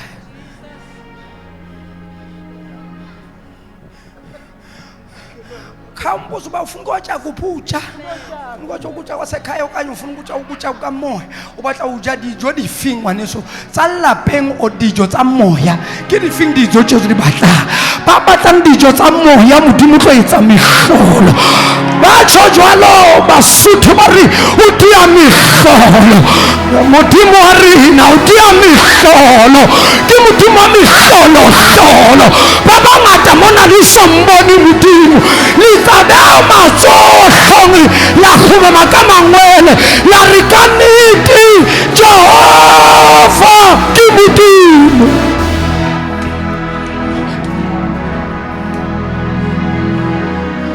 Cela uvala 30 minutes wami uphelile. Cela uvala.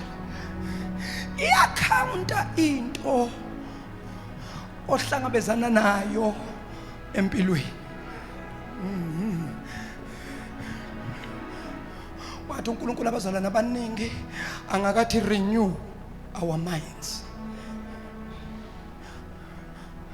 Ngoba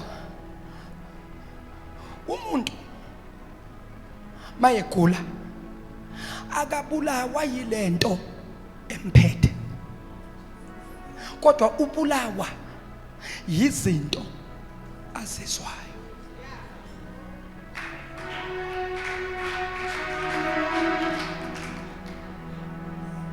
What kills you is what you keep on hearing. What kills your faith is what the non-believers are saying against bazalwa. Letsa ma dikereke mara re bone nje hore letsa ndikerekeng ona le 10 years o pholositswe mara wa tshwana nje le rena ibile rena re ngcono because re ituletse ka mogae. Wena metla ena o ya dikerekeng ibile o tsamaya tsa bo siu tsa bo 6 to 6 mara le di 6 to 6 a di kgone o fetola. If you keep on hearing those words, they kill your faith slowly but surely. What kills your morale and your faith is what you hear. So that is why you have to be careful who's talking to you. You have to listen to some other things. There are things, this is Swami, ongamelange uzimamele uzi entertain. Wathi undabezitha uMisizulu. Wathi ukuba mamela anoba mamela kodwa ningenzi lokho abakushoyo kodwa ukubalalela nibalalela. Ungakhahleli wonke umuntu umkhahlelele ngaphandle uthi angifuni ukuzwa lutho mina ngifuna ukuzwa uNkulunkulu. Some of the people abazoza kuwe abanye abazondlulisa i-message sometimes ayizi komuntu omlindele. Be careful. I-message sometimes awuyitholi wena la we expect khona. I-message sometimes ingavela kumuntu othi mambheka ngamehlo enyama uthi hawa ngasuhlika wo hayi wona ngasuhlika ye. Sometimes uModimo akayuza ntho ele hore wena uyishebile warawa nangasuhlika wena ulibeletse di message bo Apostle Chabalala Modimo abuwe ka ngwana omunyana. That's why you need to be careful. You listen, you watch. You listen, you watch. Bamba. Sengiyafa. Yak prepare for 2026. Ngifuna sikwazi ukudila nempi yamazwi namfundisi. kunempi yamazwi ibandla thina abazalwane esingakakwazi ukudila nayo. Uyabona mina mama, ngikutshela ngami. Uyabona mina mamfundisi, ukube mina bengumuntu olalela abantu, ngabe mina into yokushumayela, ngabe into yokuhola abantu, ngabe yinto engayishiya phansi, ngabe nikhuluma nje nobhuti Mthunzi osebenza efemini ethile uma ngabe bengizothola umsebenzi, ofuthi I doubt ukuthi bengizothola umsebenzi, ngoba angibizelwanga ukuyosebenza emafemini, kodwa ngibizelwe ukuyosebenza kwifem kaJehova, ulungise umphefumulo. Mina I've tried ngomunye unyaka mfundisi, we started a business nabanye abo brother, wanted ukuthi ngingene ku business. We started a business, we established a business, we started ufuna imisebenzi apply. I-business yethu isekhona namanje ngazo misa exist sagcina siyekile ingasasebenza umsebenzi singawutholi.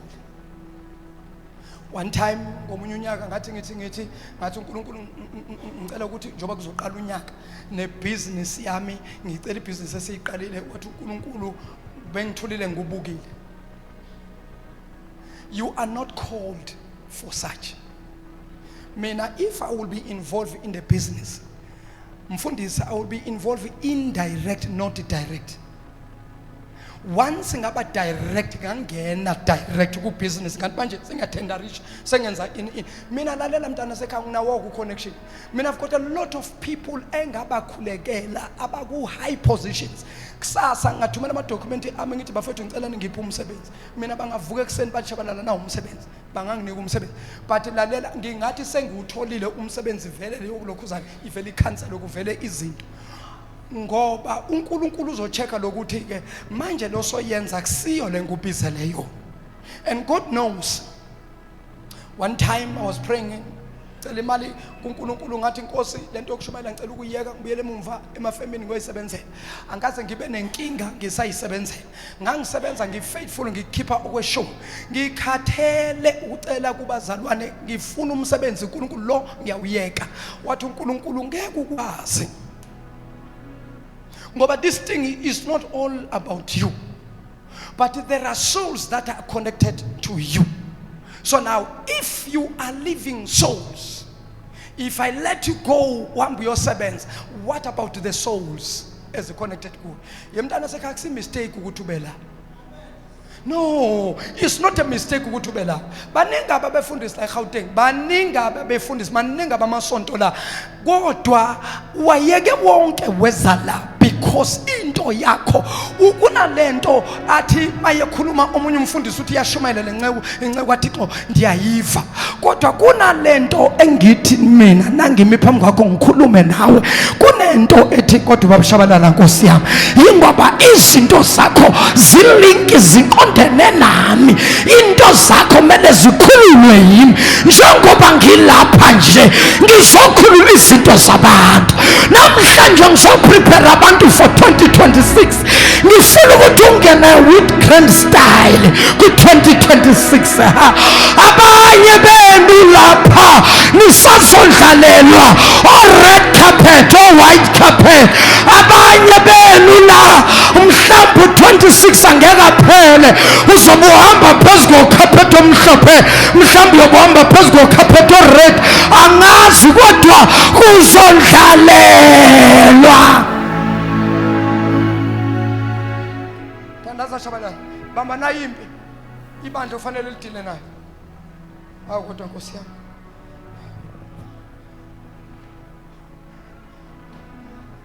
okay ngabusafunda sengiyikhuluma ngenxa yesikhathi. Ngifuna ukuthi abazalwane babambelene. uDavid uthunywe ukudla ulethe izinkwa, uGoliath umile esiqongoleni phezulu, amaFilisti angapha, uIsrael ungale, phakathi kunomngqele. Ngoba kunomngqele phakathi kwethu nabathakathi, asiwazi kuba ngumngqele munye. Hayi, bangenhla singenhla, bathumela bangale sithumela singapha. eyethu impi ihlukaniswa ukuthi who's brave enough to cross.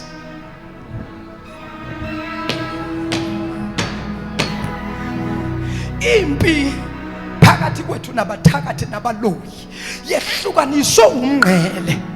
Siyakholwa abakholwa, babambelele entweni yokungakholwa, sibambelele entweni yokukholwa. Baphethe izinto eziphathekayo, siphethe izwi likaThixo.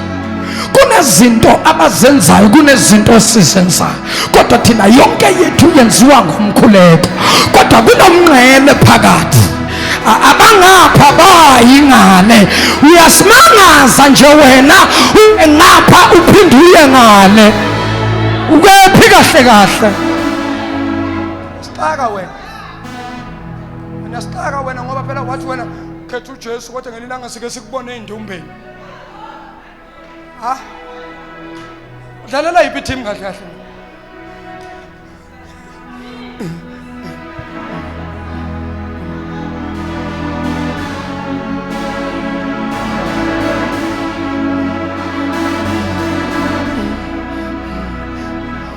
December boss, ke December boss, re tla be re bona man.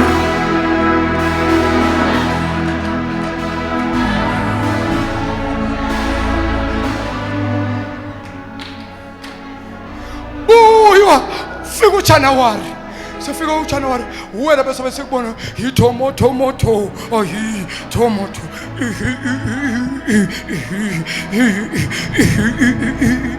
Ke December no boss.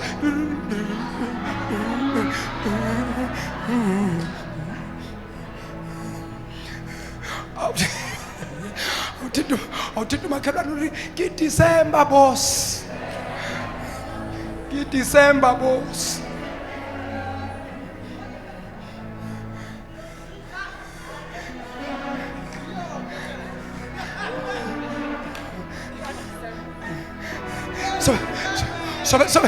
So besizwa manje ama message athi kuya Decembeka.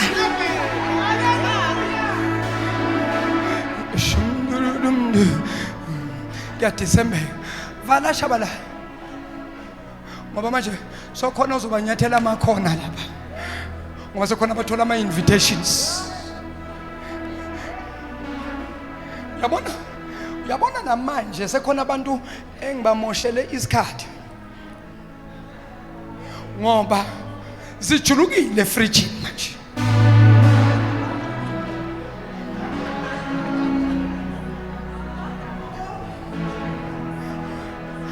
Ake ngitshela umpostoli ukuthi phela makuyi holiday aboyikhipha elinkonzo. Hawu abantu bayakhathala.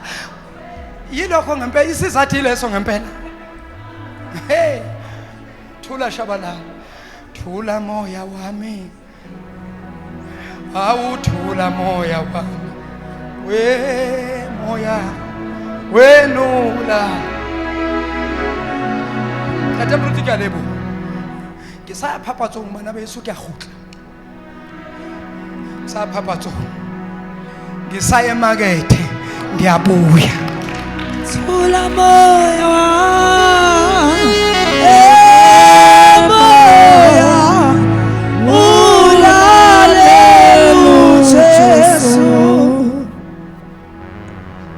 as long as we don't master the battle of words,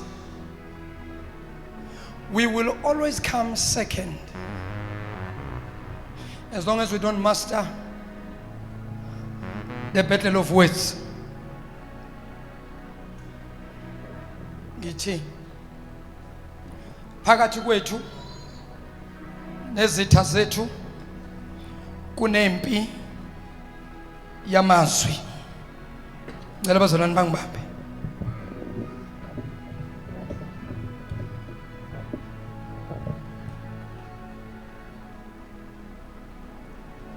Everybody othandazayo uNkulunkulu ocela izinto kufanele understand impi yamazwi. Yokuqala lokho. Number 2, before izothintana close, iqale ithintane ngamazwi from a distance. Abangaphesheya ngale bathi suka lezinto ezikhohlakele, izinto ezisindisiwe kanti ikhohlakale abathakathi bokugcina bama bakhuluma kanje bemi ngaphesheya. Thina sithi uJesu nguye izolo nguye namhlanje simi ngaphesheya. Iyadudulana bayathumela amazwi ngoba lesikhathi thina sithandaza ebusuku siya emakhoneni ethu sibamba ikhona siya endaweni yethu yokukhuleka, nabo basuke basezindumbeni zabo baphahla bashaya izinto bathi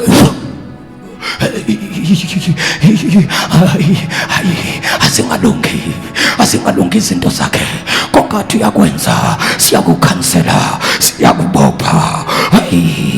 Nina bomkhulu nanebokoko yilwani naye angakabe nakuthula kulela khaya abane lesikhathi baba ngegama lika Jesu waseNazaretha baba siyakhuleka lesikhathi wena ulwa ngempi yamazwi uthandaza nabo ngale on the other side bathi izinto zakhe azihluleke into zakhe azifeyile isichitho ukusakwa namhlanje asehlele phezu kwakhe bese bathi tikolosha hamba lala naye bese urelease isichitho phezu kwakhe uyaphupha wena ebusuku kwangathi uhamba nomunye ubhuti omuhle handsome uyapropose ucela umshado lobhuti into yenu iyashesha bese kuba khona izwi lithi hayi usephendulile uNkulunkulu uthi ngizwile phuphe kuze kwathiwa uNkulunkulu usephendulile katakabu uThixo iphupho nje amadimoni nje adlala ngawe ukuze uvume.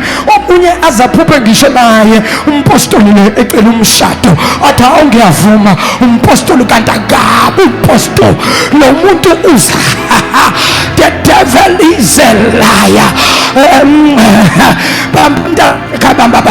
Bamba sesiyofana sesiyathanda now lesikhathi wena uthandaza ucabanga ukuthi yini ihambe ikwenze ukuthi uphelele ngamandla okuthandaza aqedwa yini amandla okukhuleka kuwe kingi mthefetsa ngimatla mzalwa wena uthomile hantle silimo kadi thapelo kadi prayer and fasting kaminehelo wenza nthotsana kaufela kingi mthekatile ngimatla buphilo ngibaha because urilwana rina le mimoya erilwana ngiliho bibili iri we wrestle not against flesh and blood but we wrestle against powers. Hallelujah.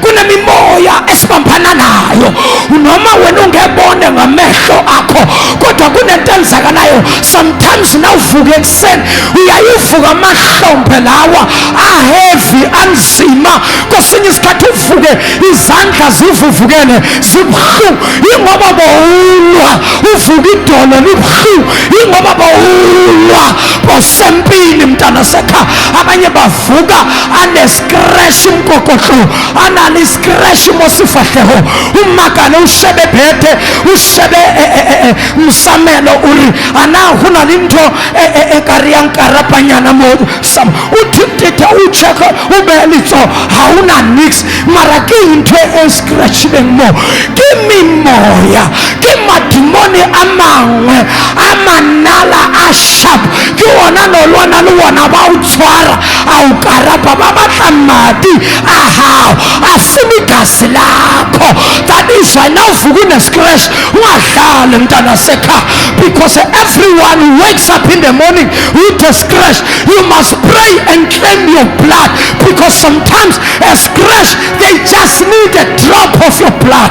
They just need a drop of your blood. That is why now uvuka unescratch you see them kokohlong lutungu sifahleho pray and claim your blood and say mudimu madi aka kiawahuhlisa baloyi bakasiyethu nthosa bona kamadi aka wathandaza mzalwa warapela mzalwa ureverse whatever baloyi ne babatla uyetsa kamadi aha. The devil is a liar. Akothaje bababedi babararuru hona jwale mudimu chancha dinto hona jwale bamba singafana. Lana ngisayishumela ngiyayikhuluma. Ngiyafana.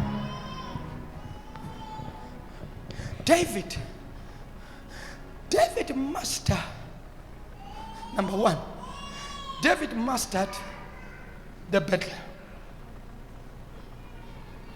because David was trained. And i-training kaDavid ayikho mnandi.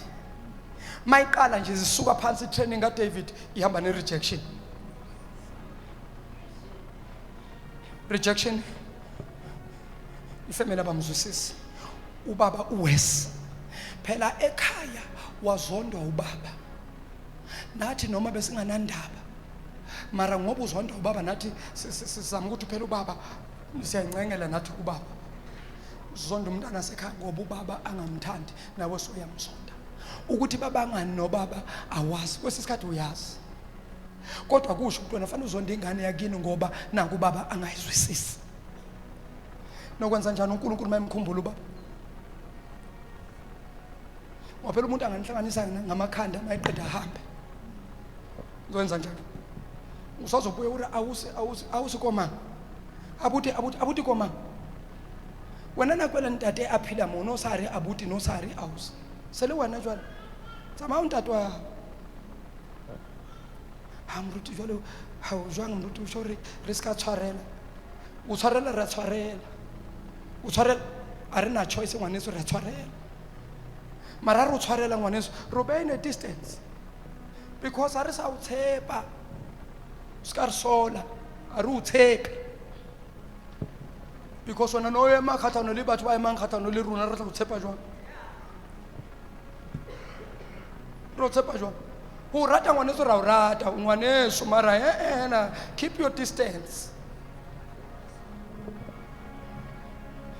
Ha nangu umfundisi edukisa abantu elahlekisa abantu. Kanti iBhayibheli alisho ukuthi sixolelane. Lisho kahle nje lithi sixolelane.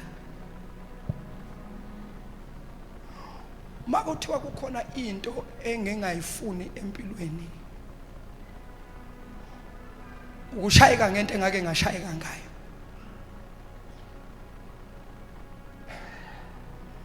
Angifuni lo. Angifuni in the name of peace kuthwarete ngwaneso uthwarele.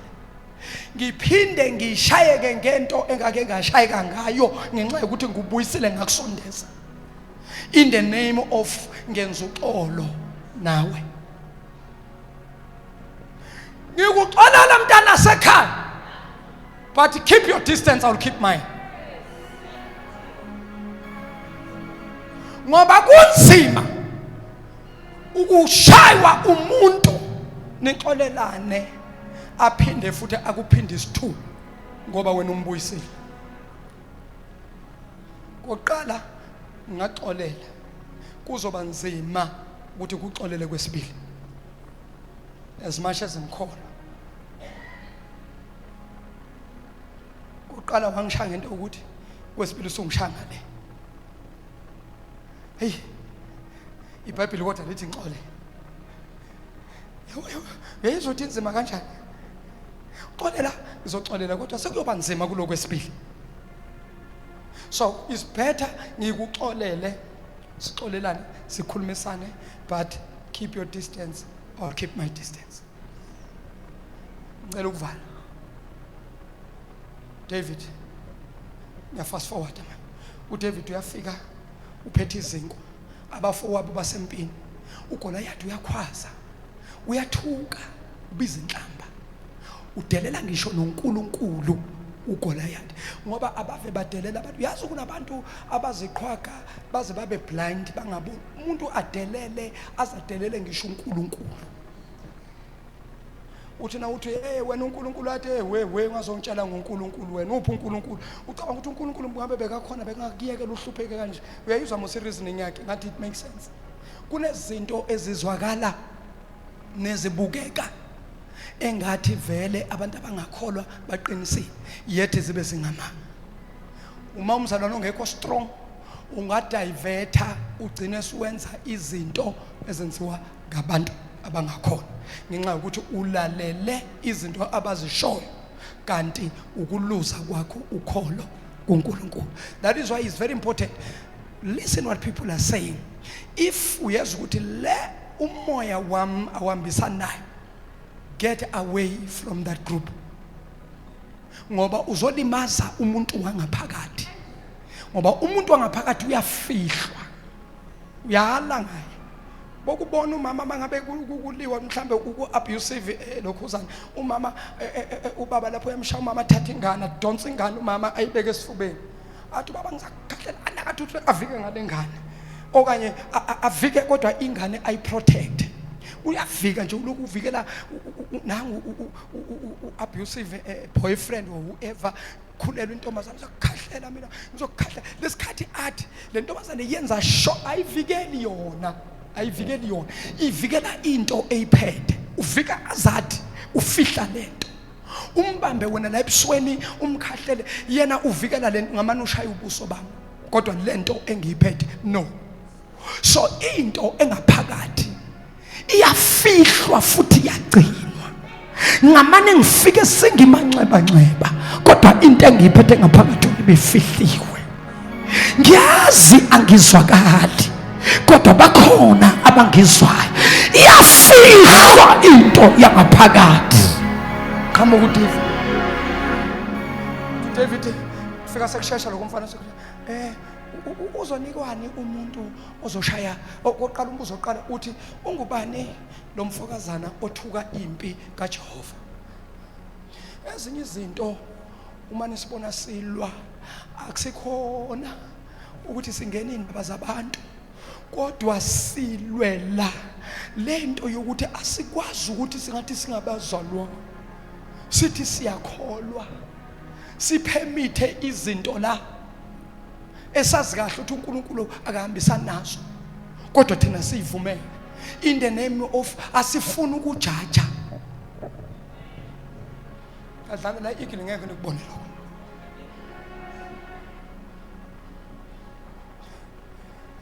Ningayenza kula la igile ngeke nikubone lokho.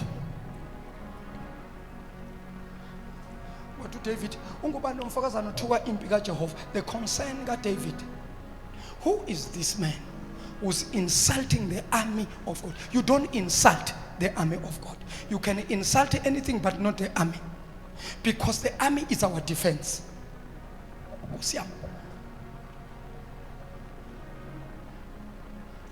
What we are seeing in South Africa is an insult. It's an insult. There is a force, there is an army, but the drug dealers, they have taken over our land. It's a shame. We don't have a defense, because if we had a defense, by this time they should have acted, but not in our country, not in our names. As long as we remain the army of SA, we can't allow such and such. For standing for our security, for standing and become stronger. Abaningi sebaduka uthi no.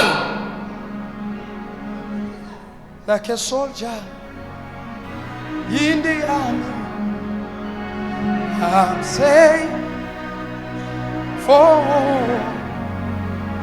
I am a winner in Christ my Lord. Do we have the army of God in the house? If we have the army of God in the house, don't sleep at 12. Stand in the gap and fight the good fight of faith. Stand in the gap and pray. Rise up in the middle of the night. Rise up between 2, 3. Rise up in about 12 and pray and say, God, I'm standing in the gap right now. Your church cannot be defeated. Your servants cannot be defeated. Our country cannot be given to idols and demons. I'm standing in the gap as a soldier in the army. I am fighting this battle. Nidlisitimu kaThixo xa nilala ngabo 12 ngabo 1 ngabo 2 niyasitshisa.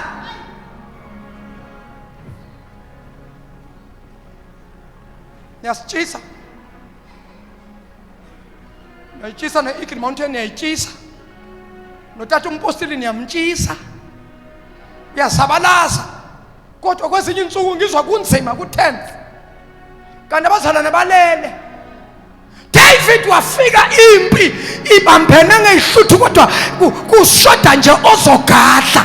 Wathi uDavid nimoshelana isikhathi esingaka, insuku ezingaka, 39 days yonke, 40 days umuntu uyangithuka, akucace mani ukuthi siyahluleka noma kanjani. Wathi uDavid uzokwenziwani noma lo muntu ozoshala umfokazana uzonikwani? Kwathiwa shut up wena, hamba ubusiza imvu. Akangaba discourage wadlulela kolandela, wabuza the same question, nalona wamrejecta, wayekuwesitha, nalona wamrejecta, wesine waseyasho. Wathi ngizwe kuthiwa kwangathi uzonikezwa umhlaba abeseshadiswa nendodakazi yenkosi. Wathi uDavid, the battle is mine. Ngicela nitshele inkosi ukuthi sekakhona ozolwa naloya mfokazi, amshaye amlahle phansi. Bagijima baya kuKing Saul, bamafika kuSaul, bathi usetholakele umuntu ozolwa noGoliath. Waphakama uSaul wathi uphi, mlethani kimi. Bamletha bambiza, wafika umfana omncane waqhamuka uDavid. Wathi uyabheka uSaul, wathi man, niyadlala nina yini leniletha la, yini lesibhekene na, angenzani lo kuloya? Wasethi ayisusa nomfana phambi kwami. Wasethi uDavide, inkosi ingesabi, ngizolwa naye uGoliath. Kusho umfana omncane, wathi ngizoya naye lesasikhakha namhlanje nkosi, ngizobuya nekhanda laso. Wathi uSaul, yemfana leya ndoda ishaye amadoda amakhulu, yalwa nezimpi ezinkulu, yazinqoba, uzokwenzani wena? Wathi lo mfana ngiyakumshaya lo mfokazana ongasokile, ngiyakumshaya ngimlahle phansi lo. Ngamanye amagama leli gama elithi ongasokile or the uncircumcised lisho umuntu ongekho kwi-covenant, lisho umuntu ongasindisiwe. Now listen to David. Now he's using the advantage of being a child of God, of being a saved one. That man is the uncircumcised. In other words, that one is living without any covenant. I am under the covenant. I cannot be defeated by people who are not in the covenant. I am a covenant child of God. The blood of Jesus is working in me. The blood of Jesus speaks on my behalf. The blood of Jesus protects me. Who is this the uncircumcised? Wathi yathi inkosi, mfana, wathi inkosi ngicela babonge thembe, ngizomshaya lo. Wayesethi kuSaul, kulungileke boy, wozake la, wamnikeza ingubo zakhe, wamgqokisa ingubo zakhe. Wathi kulungile mfana, hamba ke uyomshaya. But before egqokisa izingubo, ngiyayithanda into kaDavid. Uthi uDavid kuSaul, Nkosi, ngenye imini uthi inkosi, ngelinye ilanga ngangelusile umhlambi kababa, kwaqhamuka ibhere labamba izinyane labaleka nalo, ngahlala emva kwalo ngalibamba, ngalidwanguza, ngalidabula umhlathi, ngakhipha izinyane, ngabuya nalo liphila. Testimony number 1. Wathi testimony number 2, nganjalo ngelusile kwasekuvela ingonyama, nayo yenza kanjalo, yabamba izinyane, yabaleka nayo, ngayigijimisa, ngayibamba, kwabonga phansi kwabonga phezulu, ngayidabula umlomo, ngabuya nezinyane liphila. Wayesethi-ke kanjalo-ke naloya ngizobuya nekhanda lakhe, loya baba loya. Wayesethi uSaul, ngiyakuzwa mfana, kodwa loya akalona ibhere, akayona ingonyama. Wayesethi uDavide, loya mncane kunebhere, mncane kunengonyama, engalwana. Wathi uSawuli kulungile mfana, gqoka nazi impahla zasempini. Wagqoka, uDavide wazifaka, wagqoka amabhuzi kaSawuli, wagqoka ijazi likaSawuli, waqala wathatha isikhalo esodi kaSawuli, wahamba. Wathi step number 1, wathi step number 2, nakathi number 3 wajika. Wathi baba, le mpahla engiyigqokile iyangisinda, ngicela kuya kuloya muntu ngingagqokile le mpahla. Weza wakhulula impahla, wakhulula amabhuzi, wamnikeza umkhonto wakhe, wayesethatha esakhe isikhali. Glory to Jesus. Yekelani ukulwa ngezikhali zabantu. That's why amadimoni anisha ilwa ngezakho. Yekela ingubo zoSawuli ngoba sazi ukuthi zinani ingubo zoSawuli. uDavide wagqoka ingubo zakhe, wathatha isikhwama sakhe wazamfundisa, wathatha isikhwama sakhe wasigaxa. Wathatha nomfana isikhwama sakhe ngiphele, wathatha isikhwama sakhe nomfana wabesekehla. Wayesethi kuyinkosi uSawuli, wathi sengiyakuyeke ngizokuphathela ikhanda lakhe. Yathi inkosi, hamba mfana wami, inkosi ibe nawe. Yakhuluma inkosi, hamba mfana wami, inkosi ibe nawe. Wehla uDavide, wehla wamemeza uGoliathi, wehla. Uma yefika emfuleni wathola amanzi ahamba, wathatha amatshe, waqala wathatha lokuqala. Wathi uDavide 1, wathi 2, wathi 3, wathi 4, elika 5 wathatha walifaka kusilingi. Wabesayakhuphuka uDavide, ngapha uphethe isilingi, ngapha uphethe isikhwama esinamatshe. Ngiyamemezela namhlanje uJesu inyanga engaphathi ishoba izolwa izimpi zakho izinqobe. Wakhuphuka uDavide, uphethe isilingi, uphethe amatshe esikhwameni, wafika phezulu. Wathi nakafika phezulu wathi uGoliathi, kodwa Israyeli beninganayo yini umuntu ongcono kunokuba ningilethele lo mfanyana yini yona le? Wathi khiphani indoda eneyikhwepha, khiphani indoda enamandla. Wayesethi-ke uDavide, lalela baba, wena namhlanje ikhanda lakho lodliwa zinyoni zezulu. Wapasuka wathuphela uGoliathi, wabesekeza ngamandla. Wathi lalela-ke mfana wami, wena ngiyakubulala ngingakafiki nokufika kuwe. Lalela impi yamazwi. Uthi uGoliathi, uyini wena, uyini wena ungamanje? Wathi uDavide, mina engikwaziyo ikhanda lakho ngiyobuya nalo liphila. Wathi uGoliathi, angizukusondela nokusondela kuwe, wena ngizokushaya ulapha. Wathi uDavide, engikwaziyo ikhanda lakho namhlanje liyodliwa zinyoni zezulu. Wathuphela uGoliathi, wabamba umkhonto wakho omude, yahamba into kaGoliathi.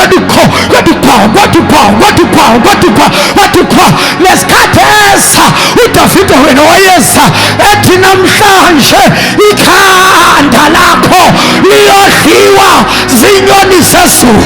Noma uGoliathi bangakhuluma bashintsha amazwi, kodwa imessage yethu ayishintshi. We are carrying the message of the cross, the message of the blood of Jesus. No matter which weapon they come against us with, but the message of the cross is victory in the name of Jesus, victory in the blood of Jesus. Where's uGoliath? Abamba umkhonto. Where's uDavide? Wasikade sondela uDavide, kanti uDavide ubuka uGoliathi phakathi kwenhlavu zamehlo, ubuka nazo mshakho, ngoba ikhanda likaGoliathi lalifihliwe, imikhono kaGoliathi yayifihliwe, umlenze kaGoliathi yayifihliwe, isifuba sikaGoliathi sasifihliwe ngemfimbi. uDavide nakeza, kanti ubuka la angathola. Wathi nakathi wabona ukuthi the forehead ayivaliwe, wayesethi uDavide, mkhulu lo muntu ukuba ngamkhetha, akadingi namatshe 5 elodwa lizomlahla phansi. wasethi uDavide, khanda lakho namhlanje uyadliwa zinyoni zezulu. Wasethi uDavide egcineni, wena Goliath uza kimi ngomkhonto nangenqula, kodwa mina ngiza kuwe ngegama likaJehova. Wena uphethe imikhonto uyathakatha, wena uphethe imikhonto uhlaba isithombe sami ebusuku, mina ngiza kuwe ngegama likaJehova ophilayo. Wasondela uDavide, wasondela uGoliath, yayibamba leyantwana, yasibamba isibili, yabe seyithi thu, yaphuma itshe. Mhlawumbe ngiya-asuma mhlawumbe lalizomkheja, mhlawumbe lalizomista, ngoba uGoliath phela naye uyakwazi ukudaka, kodwa kwasho ukuthi naliphuma kuDavide liphuma seligcotshiwe, ngoba linjalo izwi likaNkulunkulu ligcotshiwe. uNkulunkulu aliphuma emlonyeni wakhe liphindele emuva, lingawenzanga umsebenzi, laphuma washaya uDavide lesitshe. Umoya oNgcwele walibamba, walidirecta, walibeka esiphongweni. uGoliath washaya ngesiphundu. Shanamakoraba zikaposata. Namhlanje every weapon and every words that were talking against you, every evil words, every curse words, right now I'm holding a power in my hands. I've got authority in my hands. Every words that were talking against you, every curse word, every muti, every chichuba, every spirit, in the name of Jesus, right now, back to the sender, back to the sender, back to the sender, back to the sender, in Jesus' name. Shayzanda zakho vula hlasela hlasela hlasela hlasela hlasela yahlasela impi kaJehova manje. Hlasela hlasela hlasela kushataka ripapaposate ikamanto sita ripapapaya ikapoposita papa rikaposanteke ikamande seka ikapasuta para rasataba ripapapa rikaposaye yantelababosa yantakamosa yantelibasa yabababosita yabababosa. Baba wethu oyingcwele, konke okubopheniwe ngempilo zethu, ngempilo zabantwana bakho, siyakurivesa sikuphindisele emuva ngegama likaJesu. Sithi asikho isikhali esiloliwe salolelwa thina esiyophumelela. Baba wethu namandla, yonke imithi yabathakathi back to the sender, zonke ichitho zabathakathi back to the sender ngegama likaJesu waseNazaretha. Baba lithi izwi lakho, no weapon formed against us shall be able to prosper. Shayizandla besiyabonga, shayizandla ubonga. Ora baba sikhethelwe khona namama baba shelelele bosa shila baba bosa yela mandele bosa yela baba bosa. Oh, we bless your name, Lord. We thank you, Jesus. Rise up, Jehovah. Rise up, mighty one of Israel. May all your enemies be scattered in the name of Jesus. Rise up, Jehovah. Rise up, rise up, rise up, rise up, rise up, rise up, rise up, rise up, rise up, rise up, Jehovah. Rise up, rise up, okay. Rikandinaba Shinande Babosa Elababosia Yendela Bosaya Shaizanda Zako Fulumama Besuba Hunkuluku Eshadama Kosete Shaizan Kumbabutrika Elababos Elababos Ariante Bosa Kamanda Babosia O Shana Mama de Kebobosa de Kana Babosa de Babosa Shana Babos Kamababa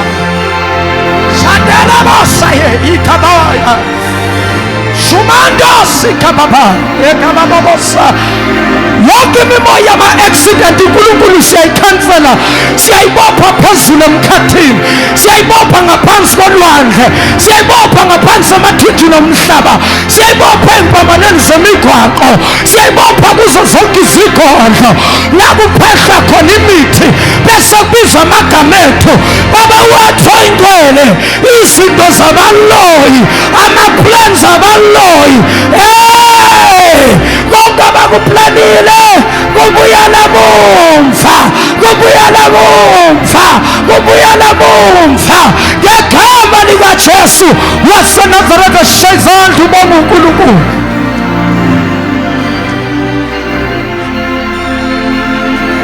Eshadela karende bosia moko santaria babasa. Sishaye izandla ushaya umoya ongcwele. Oh moya ongcwele. Yamkela indumiso,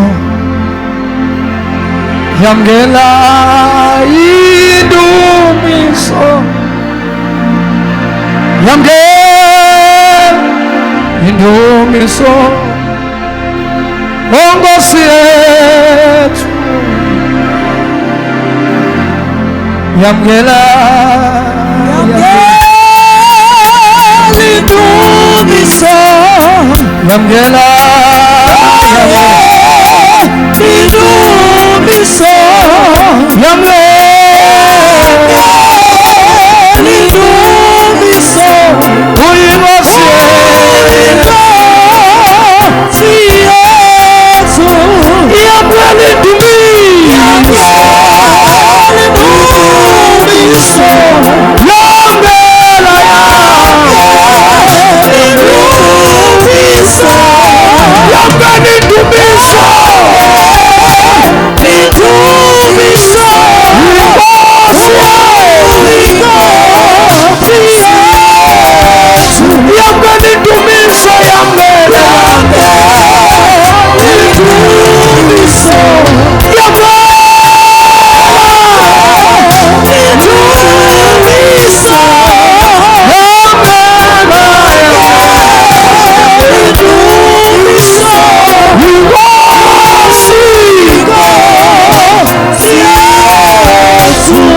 simshayile izandla uNkulunkulu bese siyabonga thina sonke. Ake sikhulekeleni uhamba kuba bonke abazohamba, wonke umuntu akakhulekele imoya yama-accident, bonke abantu abazosala bangazukuya ndawo. Khuleka ushaya izandla ukuthi uNkulunkulu abagcine egameni likaJesu bephephile.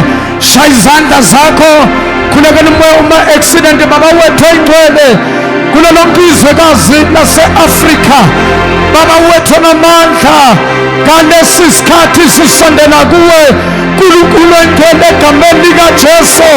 Simelana nemimoya yesikhathi, moya kaBaba, moya weqiniso, yonke imoya yamadimoni Baba enxaniwe enxanela igazi, yonke imimoya omile yomela igazi, yonke imimoya esayiniwe uSathane ukuyochitha igazi Baba siyayibopha, Baba siyayiparalyza, Baba siyayidisarma ngegama lenkosi uJesu.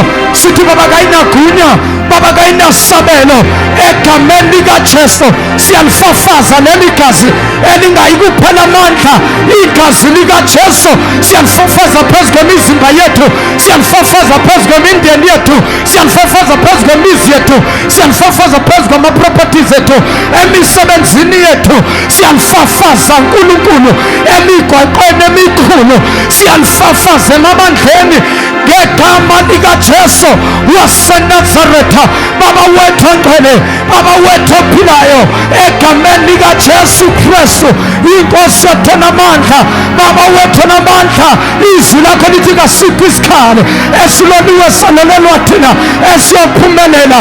Nalifa lakho naba abantwana bakho ngiyabafihla ngalesi sikhathi, naba nabangibukela emakhaya ngiyabafihla ngalesi sikhathi, ngibopha ngiqalekisa yonke imimoya yabathakathi, yonke imimoya yamadimoni, konke abakuplana ngempilo zethu, yonke imimoya yamadliso, onke amadimoni eyichitho, onke amadimoni empulelo nemeo.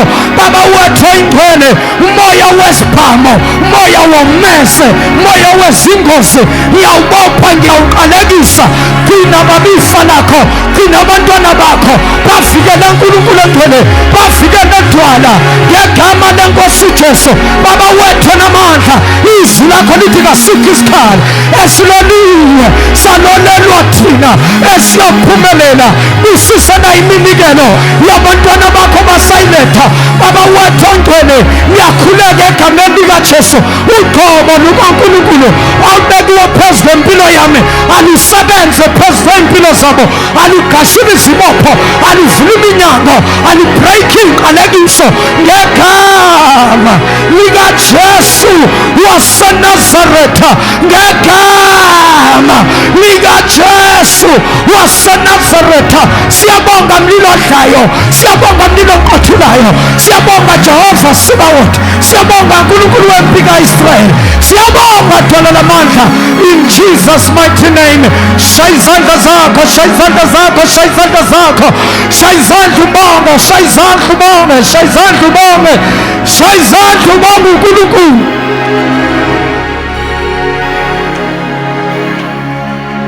Phinda for the last time, uNkulunkulu usimshayela izandla ezinkulu.